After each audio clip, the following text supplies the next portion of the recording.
ధర్మో రక్షతి రక్షితః. నాయనలారా, ధర్మాన్ని రక్షిస్తే ధర్మం మనల్ని రక్షిస్తుంది. రక్షించడం అంటే ధర్మాన్ని ఎవరికి వారు ఆచరించడమే రక్షణ. రక్షించకుండా భక్షిస్తే తప్పు ఆ బుద్ధులు కలవారిని శిక్షిస్తుంది. ధర్మగుణం గురించి వివరించండి గురుదేవా. చిన్నారి రామచంద్ర నిశితంగా గ్రహించిన ఆయన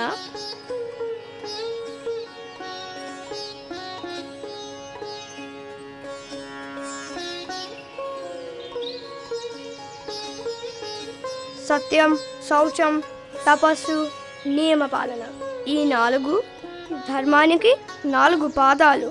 అయితే ఆ పాదాలకు వేలు కూడా ఉంటాయా అండి? బాగానే ఆలోచించావు. ఆ పాదాలకు వేళ్లుగా కొన్ని సంకల్పాలు, ఆచరణలు ఉంటాయి. అది కూడా మాకు తెలియజేయండి. ధృతి అంటే ధైర్యమా అండి? సరిగ్గా గ్రహించావు. క్షమ, సహనం, దమం, మర్దనం కాదు నాయనా. రామా, నీవు చెప్పు. మనోనిగ్రహం గురుదేవా. లెస్స. ఆస్తేయం మరొకటి. ఆస్తేయం అంటే అదేమైన అట్లు లాంటి పదార్థమా అండి? ఓరి, ఎప్పుడు తిండి గురించేనా? భరత, నీవు చెప్పు. ఇతరులకు చెందిన వస్తువులను సంగ్రహించకుండా ఉండటం అంటే తీసుకోకుండా ఉండటము. శౌచం కూడా పాటించాలి. స్నానం మరి అవే కరండి గురుగారు. తప్పు. లక్ష్మణ, నీవు చెప్పు. బాహ్య అంతఃశుద్ధి అంటే ఒకే మాట, మాటకు తగ్గ ఆచరణ. అన్నకు తగ్గ సోదరులే. తరువాతిది ఇంద్రియ నిగ్రహం. అంటే కళ్ళు మూసుకొని జపం చేయడం. అంటే తెరవకుండా అలాగే పడుకోవడమా అండి? నీకు నిద్ర నిద్ర నిద్ర నిద్ర నిద్ర అంటే ఎంత ఇష్టంరా నీకు? శత్రుఘ్న, నీవు చెప్పు. చెప్పేదను గురుదేవా. కర్మ, జ్ఞాన, శరీర, ఇంద్రియాలను జయించడం. లెస్సగా వివరించావు. ఇక తరువాత ధర్మం, బుద్ధి, తెలివితేటలు, శ్రవణంలో ఆసక్తి, గ్రహణంలో ఆసక్తి కూడా. ధారణలోనూ ఆ బుద్ధి ఉండాలి. వృద్ధులు, పెద్దవారు, విద్యావంతులను సేవించడంలో కూడా అది ప్రసరించాలి. ధన్యుడను. అందరూ బాగా చెప్పారు. సత్యపాలనగా అసత్యమాడకుండాట అది కూడా వ్యక్తులకు ధర్మమే కదండి. అబద్ధమాడుకుండట మహోన్నత వ్రతం. హరిశ్చంద్రుడు వీరివంశీయుడే. ఇవే కాక తపస్సు, వినయం, కోపం లేకుండాట ఇవన్నీ కలిపితే ధర్మం అనే విగ్రహం కనిపిస్తుంది. మీలో ఈ గుణాలతో శోభిల్లి లోక కళ్యాణం కొరకై ఆదర్శమూర్తిగా ఏ ఒక్కరు నిలిచినా నా ఈ గురుబోధ ఆశ్రమ జీవితం ధన్యమవుతుంది నాయనా.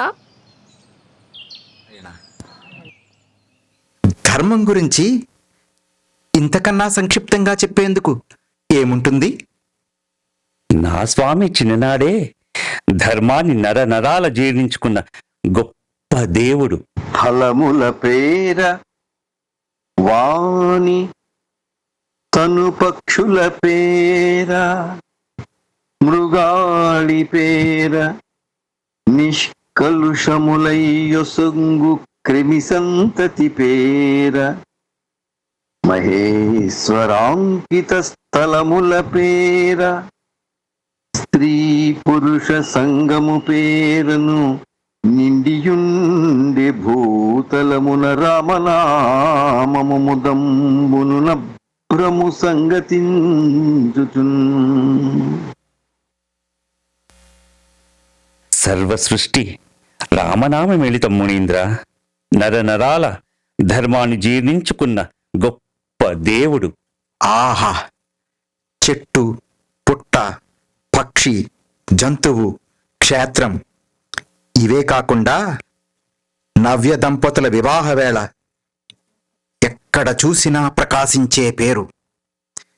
ఎంతటి కారణజన్ముడు, మానవ జీవన స్వధర్ముడు శ్రీరామచంద్రుడు. రాశబ్దోచ్చారణే జాతే వక్రాత్ పాపం విగచ్చతి. మకార శ్రవణే జాతే భస్మీభావం గమిష్యతి. ఎంతటి పాప భస్మీ పటల నామ రూపధారి నా రాముడు. కాదన్నదెవరు? ఆ గుణరహితవాదులు. ఆంజనేయ, ఈ ధర్మమనేది వేదమూలం. దాని స్వరూపం, దాని మూర్తిత్వం రామునిగా జన్మించడం. అదుగో ఒక్కసారి గతించిన రామజననాన్ని చూపిస్తాను, చూడు.